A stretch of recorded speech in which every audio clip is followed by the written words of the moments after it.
बिस्मिल्लाहिर्रहमानिर्रहीम। बेटा, पहले हमारे 2 लेक्चर हो चुके हैं और तीसरा मैं आज स्टार्ट करने लगा हूँ। लेकिन पिछले जो लेक्चर हुए हैं उनमें वकास ने 2 से 3 क्वेश्चन किए हैं, वो बड़े अच्छे क्वेश्चन हैं, गुड। तो उनके जवाब मैं देना चाहूँगा पहले 1-2 मिनट में। एक उसने पूछा था कि पार्टिकल साइज अगर स्टार्च का डिफरेंट हो तो उसका क्या प्रॉपर्टीज़ पे अफेक्ट पड़ता है स्टार्च की। तो इसका जवाब ये है कि पार्टिकल साइज अगर स्टार्च के डिफरेंट हो जाएं ड्यूरिंग मिलिंग या ड्यूरिंग प्रोसेसिंग तो उसकी प्रॉपर्टीज़ पे डेफिनेटली इफ़ेक्ट होता है, क्योंकि हर पार्टिकल साइज की जो स्टार्च होगी उसमें उसके जो न्यूट्रिएंट्स हैं वो डिफ़र कर जाएंगे। किसी में कोई चीज़ कितने परसेंट होगी, जब उसमें और ज़्यादा प्रोसेसिंग होगी और ज़्यादा उसका पाउडर बनेगा तो हो सकता है उसके कंटेंट्स चेंज होते जाएं। तो जो लार्ज साइज़ की होगी उसके कंटेंट्स थोड़े से डिफरेंट होंगे, जो उससे ज़रा कम साइज़ की होगी उसके डिफरेंट होंगे। तो इसी तरह जिस तरह न्यूट्रिएंट्स कम होते जाएंगे तो उसकी प्रॉपर्टीज़ पे अफेक्ट पड़ता जाएगा। ठीक है, तो उसकी जो एब्जॉर्प्शन कैपेसिटी है या उसकी फिजिकल जितनी भी उसकी प्रॉपर्टीज़ हैं तो उसमें वो सारी डिस्टर्ब होंगी due to particle size content. और जो दूसरा सवाल इसने किया है वकास ने कि वर्ल्ड वाइड 75% जो स्टार्च है वो हम ज़्यादा कौन से हासिल करते हैं, या पोटैटो मेजर सोर्स पोटैटो है तो हम उससे क्यों लेते हैं कौन से। तो इसका भी यही जवाब है कि सबसे पहले हम स्टार्च की क्वालिटी देखते हैं कि वो पोटैटो में ज़्यादा अच्छी है या कॉर्न में अच्छी है या किसी और सोर्स में अच्छी है। तो जो आज तक अंदाज़ा लगाया गया है या जो भी रिसर्च की गई है उसके मुताबिक जो कॉर्न की प्रॉपर्टीज़ हैं कॉर्न स्टार्च की, वो बाकी जितने भी सोर्सेज हैं स्टार्च के तो उससे काफ़ी बेहतर हैं, तो इसीलिए इसका यूज़ किया जाता है। ठीक है, तो ज़्यादातर इसी का यूज़ मुख्तलिफ इंडस्ट्री में किया जा रहा है कॉर्न स्टार्च का। बेशक और मेजर सोर्सेज जितने मर्जी हों, लेकिन हम क्योंकि हमें प्रॉपर्टीज़ चाहिए, उसके अच्छे पॉजिटिव इफेक्ट चाहिए, तो उसके लिए हम सबसे पहले उसका सोर्स देखेंगे। और तीसरा सवाल जो उसने किया है कि वीट का जो हम बाज़ार से लेते हैं उसका कलर क्यों डिफरेंट होता है बाकियों से। जो चक्की से आटा लें उसका कलर और होगा, जो बाज़ार से लें, इंडस्ट्री से लें, प्रोसेसिंग होकर उसका कलर अलग होगा। उसमें स्टार्च कंटेंट का कोई रोल नहीं है। उसमें बेटा रोल है सबसे ज़्यादा ब्रेन पोर्शन का। अगर तो ब्रेन पोर्शन मीन उसका आउटर जो पार्ट है, आउटर कवरिंग है, अगर तो वो जिसे हम चक्की से आटा लेते हैं तो उसमें वो ब्रेन पोर्शन शामिल होते हैं, उसको होल व्हीट फ्लोर कहते हैं, तो उसकी वजह से उसका कलर डार्क हो जाएगा।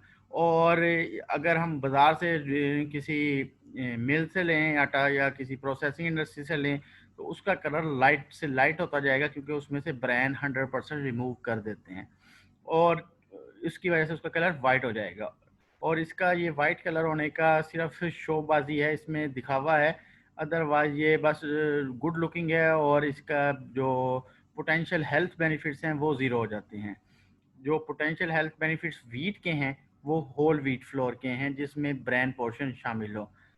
और ये जो प्रोसेसिंग फ्लोर होगा इसमें ये सिर्फ और सिर्फ मैक्सिमम स्टार्च प्रेजेंट होती है, और स्टार्च कोई इतना अच्छा कॉन्स्टिट्यूएंट नहीं है हमारे लिए। ठीक है, मेजर ये ज़रूर है कि हम उससे एनर्जी हासिल करते हैं, और ये है कि ये हमारे लिए एक तरह से नुकसानदेह, ये कॉन्स्टिपेशन काज करता है। और बाकी जितनी भी डिजीज़ हैं वो उसकी जो मेन रीज़न है वो कॉन्स्टिपेशन है। तो हमें कलर पे नहीं जाना, हमने देखना है कि डार्क कलर की चपाती या डार्क कलर का फ्लोर ज़्यादा बेहतर है हमारे बॉडी के लिए। तो ये थे उसके तीनों क्वेश्चन के जवाब। अगर फिर भी कोई समझ नहीं आई तो आप मुझे कॉल करके पूछ सकते हैं। तो आज हमने जो तीसरा लेक्चर स्टार्ट करना है वो अमाइलोज और अमाइलोपेक्टिन पे है, कि अमाइलोज और अमाइलोपेक्टिन कैसे हैं, क्या होते हैं, इनका स्ट्रक्चर में कितने यूनिट्स होते हैं।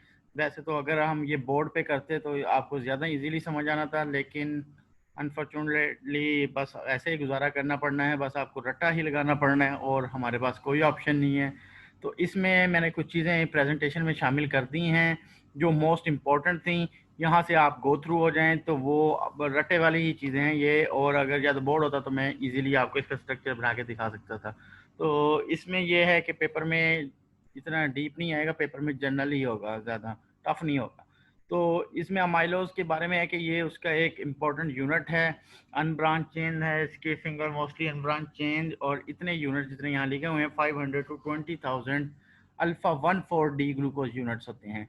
इसमें सिर्फ अल्फा 1,4 लिंकेज होती है, जबकि अमाइलोपेक्टिन में अल्फा 1,4 अल्फा 1,6 भी होती है।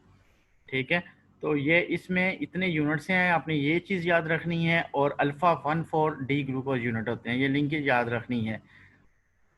और दूसरे में ये है कि it can form an extended shape, इसकी शेप शक्ल किसी भी तरह की हो सकती है, double helix, single helix, left handed double helix junction, वो ये रटे वाली चीज़ें हैं। और अगर सिंगल हेलिक्स अमाइलोज है तो उसमें हाइड्रोजन बॉन्डिंग O2 होगी और O6 atom on outer surface of the helix with only ring oxygen pointing inwards. इसमें कोई ख़ास चीज़ नहीं है बताने वाली। तो इसमें जो नेक्स्ट है वो है कि हाइड्रोजन बॉन्डिंग के बारे में है कि एक इसकी प्रॉपर्टीज़ है स्टार्च की कि रेट्रोग्रेडेशन। ठीक है, रेट्रोग्रेडेशन स्टार्च में होती है, और ये भी इतना अच्छा कोई स्टेप नहीं है इसमें। जो हाइड्रोजन बॉन्डिंग होती है और वाटर रिलीज होता है, तो हाइड्रोजन और हाइड्रोक्सिल आयन आप इसमें मिलते हैं, तो उसकी वजह से लाइन चेन की वजह से वो रेट्रोग्रेडेशन स्टार्ट हो जाती है, उसमें पानी अलहदा हो जाता है और सॉलिड चीज़ें अलहदा हो जाती हैं। ये भी हीटिंग की वजह से होता है, और ये नुकसानदेह चीज़ है फॉर स्टार्च के लिए, उसकी यूजेस के लिए। तो अलाइन चेन में then form double standard crystal बन जाएंगे उसके, जो उसका यूजेज कोई नहीं रहेगा प्रॉपर। ठीक है, और amylose control starch is thus the major cause of resistance starch formation. एक होता है रेजिस्टेंस स्टार्च, वो अभी शायद अलग टॉपिक भी आए।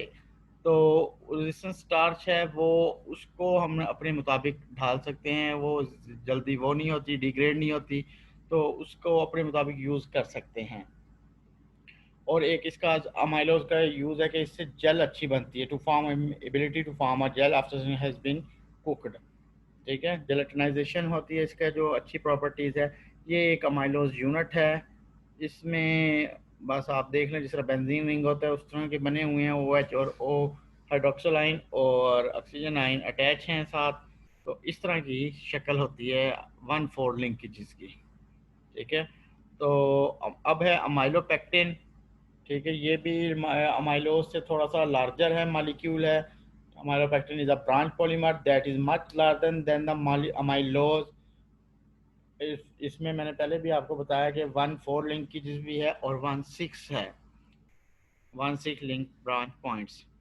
ठीक है, 4 to 6% of the linkage within average amylopectin molecules are 1 to 6।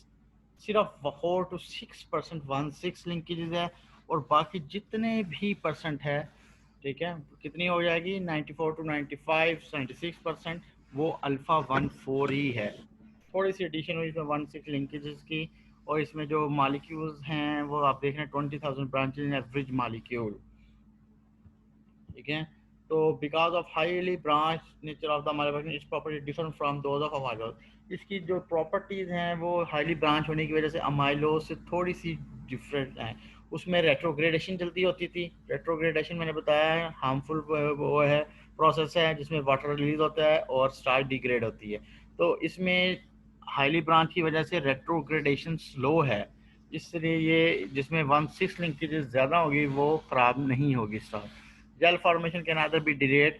Jail formation इसमें थोड़ी सी डिले होती है, बल्कि उसमें उसकी एबिलिटी ज़्यादा है जेल फॉर्मेशन की, जबकि अमाइलोपेक्टिन की एबिलिटी कम है जेल फॉर्मेशन की। और मोलेकुलर वेट इसका है, आप इसको रीड कर लें, आई थिंक इकाई 1 करोड़ से 5 करोड़ मालिक्यूल, पता नहीं कितना है ये याद, बस आपने रट्टा ही लगाना है। डिफरेंट क्यों है, किस वजह से are directly related to the, किस वजह से दोनों का डिफरेंस मोलिकुलर वेट का प्लांट सोर्स डिफरेंट हो सकता है। मैंने पहले भी बताया था कि अगर सोर्स डिफरेंट हो जाएगा तो प्रॉपर्टीज़ पे अफेक्ट पड़ेगा, पार्टिकल साइज डिफरेंट हो जाएगा तो भी प्रॉपर्टीज़ पे अफेक्ट पड़ेगा। तो इसमें सिर्फ सोर्स डिफरेंट हो गया तो उसका वजह से वो मोलेकुलर वेट डिफरेंट है, या आइसोलेशन का जो प्रोसीजर है पॉलीमर आइसोलेशन का वो डिफरेंट हो गया, उसकी वजह से है। Method of molecular weight determination, ये सारे जो उसके फैक्टर्स हैं जो फैक्टर अफेक्टिंग मोलेकुलर वेट, ठीक है। Amylose content structure affect gelatinization person textural attributes. अब ये कुछ है बेटा कि अमाइलोज और amylopectin content of common food starches, ये भी इसमें कोई ख़ास चीज़ नहीं है, ये आपने बस गो थ्रू होना है, रटा लगाना है। हो सकता है कोई फिल इन दी ब्लैंक्स में एक दो पॉइंट आ जाए इसमें से, कि ये जो सोर्सेज साइड पे दिए हुए हैं, corn, dent corn, waxy corn, पाइको, पोटैटो, हब, हाइरोमो, high amylose corn, wheat, rice, इसमें अमाइलोज और अमाइलोपेक्टिन की रेशो क्या है, ठीक है। इसमें मैं वैसे थोड़ा सा आपको बता देता हूँ इधर से देख के, बस आपने रटा ही लगाना है कि 25%, 25% इसमें होता है डेंट कॉर्न में, और 75 उसमें। लेकिन जो वैक्सी कॉर्न है एक वैरायटी, उसमें ओनली 1 और 99, इसमें टोटली ही अमाइलोपेक्टिन कंटेंट होते हैं, तो इसमें रेट्रोग्रेडेशन नहीं होने का चांस है। लेकिन इसकी जो जेल फॉर्मेशन है, ability to form a gel, वो ज़रा वीक होगी। तो इसी तरह टपाइको में 70 टू 83, पोटैटो में 20 टू 80। आप देख रहे हैं कि पोटैटो में 20-80 है, और जो कॉर्न है, ठीक है, उसमें बिल्कुल ही डिफरेंट है, 1 to 99 भी है, 25 to 75 भी है, और हाई अमाइलोज कॉर्न में देख लें तो इसकी प्रॉपर्टीज़ जो स्टार्च हासिल की गई है कॉर्न की और पोटैटो की, इस वजह से डिफरेंट है क्योंकि उसमें अमाइलोज जो अमाइलोपेक्टिन की रेशो है वो डिफरेंट है। तो जो कॉर्न की स्टार्च है वो इसलिए बेटर है पोटैटो की स्टार्च से। तो वीट में देख लें 25 और 75 भी हैं, और राइस में 19 और 81। अब ये जो स्टार्च का फूल जाना जिसको कहते हैं, एब्जॉर्बेशन जो है उसकी और जेलेटिनाइजेशन है, उसके बारे में एक दो स्लाइड है, ठीक है। तो उसमें ये है कि इसकी कुछ प्रॉपर्टीज़ हैं कि नेट स्टार्च की प्रॉपर्टीज़ कौन सी हैं कि इनसॉल्युबल इन कोल्ड वाटर, ठीक है। जो जेलेटिनाइजेशन टेम्परेचर है वो उसमें उससे कम हो तो वो इनसॉल्युबल इन कोल्ड वाटर, ठंडे वाटर पानी में ये नहीं एब्जॉर्ब होती। लेकिन जो स्टार्च ग्रेन्यूल्स हैं वाटर एब्जॉर्ब करते हैं जो अपने अंदर, जो उनका अपना ड्राई मैटर है उससे 30% ज़्यादा एब्जॉर्ब करते हैं वाटर, जितना इसमें एब्जॉर्प्शन कैपेसिटी है। और जितना उनका वॉल्यूम है उससे 5 टाइम्स इंक्रीज हो जाता है, इन्हांस हो जाता है। यानी उसमें 30% से ज़्यादा वाटर एब्जॉर्ब करने की कैपेसिटी है, और जो फूल के अपना जितना उनका वॉल्यूम है, ठीक है, उससे 5 गुना वो बढ़ जाएंगे, इतना वाटर एब्जॉर्ब कर सकते हैं। और क्यों कोल्ड वाटर में वो नहीं डिजॉल्व होता है कौन है स्टार्च, उसके यहाँ दो रीजन दिए गए हैं कि hydrogen bond form directly via neighbouring OH group of individual starch molecule, और इनडायरेक्टली वाया H2O ब्रिजेस। ये एक दो इनकी लिंकेज के बारे में है कि हाइड्रोजन की हाइड्रोक्साइड के साथ जो लिंकेज है उसकी वजह से ये ठंडे पानी में डिजॉल्व नहीं होती।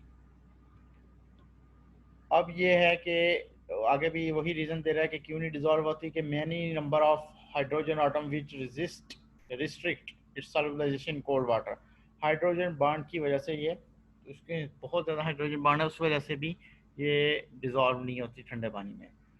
This bonds are weak and broken when starch is heated, और जब वो पानी का टेम्परेचर बढ़ाना शुरू करते हैं आप, ठीक है, बढ़ता है तो उसकी वजह से जो लिंकेजेस हैं वो बॉन्ड्स हैं जो वीक हो जाते हैं और स्टार्च टूटना शुरू हो जाती हैं, और वो आसानी से डिजॉल्व हो जाएगी soluble water, sorry cold water में।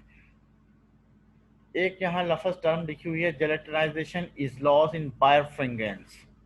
बायरफ्रिंगेंस क्या है? बायरफ्रिंगेंस एक किसी भी चीज़ की ऑप्टिकल प्रॉपर्टी है, ठीक है, वो हैविंग रिफ्रैक्टिव इंडेक्स, ये एक ऑप्टिकल या इसको फिजिकल प्रॉपर्टी कह लें, किसी भी चीज़ की होती है, तो उसमें ये जेलेटिनाइजेशन का लॉस हो जाएगा, ठीक है।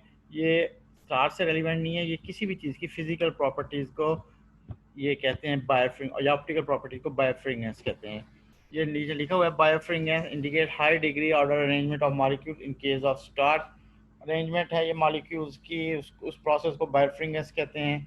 और व्हेन जेलेटिनाइजेशन स्टार्ट इस high degree order range is disturb, जो बायोफ्रिंगस है जब जेलेटिनाइजेशन स्टार्ट हो जाएगी तो वो डिस्टर्ब हो जाएगी, उसकी सारी जो अरेंजमेंट है वो आगे पीछे हो जाएगी, ठीक है। तो ये क्यों है, इनर जेलेटिनाइजेशन की वजह से क्यों डिस्टर्ब होती है, तो इसकी जो रीज़न है बेटा वो आगे दी हुई है कि इन जो पॉइंट्स हैं इनकी वजह से अरेंजमेंट डिफरेंट हो जाती है। स्टार्च की कंसंट्रेशन की वजह से वो कंसंट्रेशन वेरी हो जाए तो सारी अरेंजमेंट डिफर हो जाएगी, बायफ्रिंगेस हो जाएगी, method of observation, granular type, ये सारी एक रीज़न है। सिंपली जेलेटिनाइजेशन, वैसे वो कहते हैं कि सिंपली जेलेटिनाइजेशन क्या है, डिसरप्शन ऑफ मॉलिक्यूलर ऑर्डर। अगर आपसे कोई इंटरव्यू में क्वेश्चन करता है कि सिंपल जेलेटिनाइजेशन को डिफाइन कर दें, तो आप डिसरप्शन ऑफ मॉलिक्यूलर ऑर्डर यानी उसकी अरेंजमेंट का आगे पीछे हो जाना, ठीक है, हाइड्रोजन और हाइड्रोजन जहाँ हाइड्रोक्सिल बॉन्ड अटैच होंगे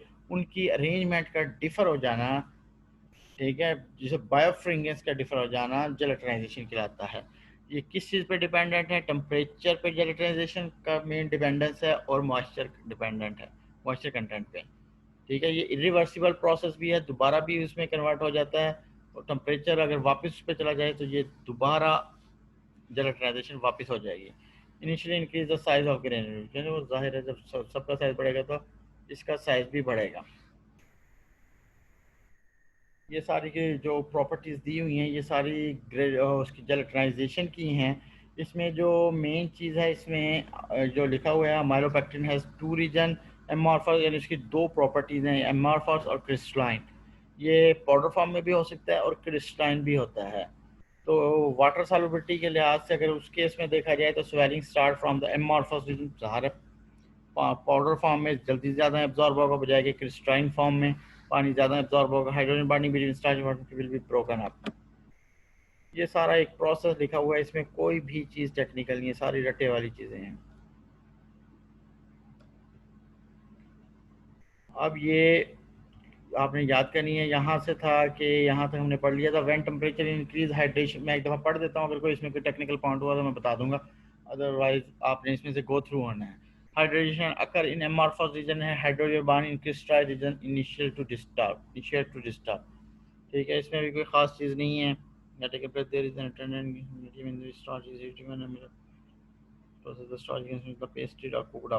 ये एक टर्म आपने जो याद रखनी है आखिरी, कि when a majority of the granules have undergone this process, यानी जब ज़्यादा ग्रेन्स इस प्रोसेस के अंडर चले जाते हैं तो उस स्टार्च को हम नाम देते हैं पेस्टेड या कुकड आउट स्टार्च का नाम देते हैं।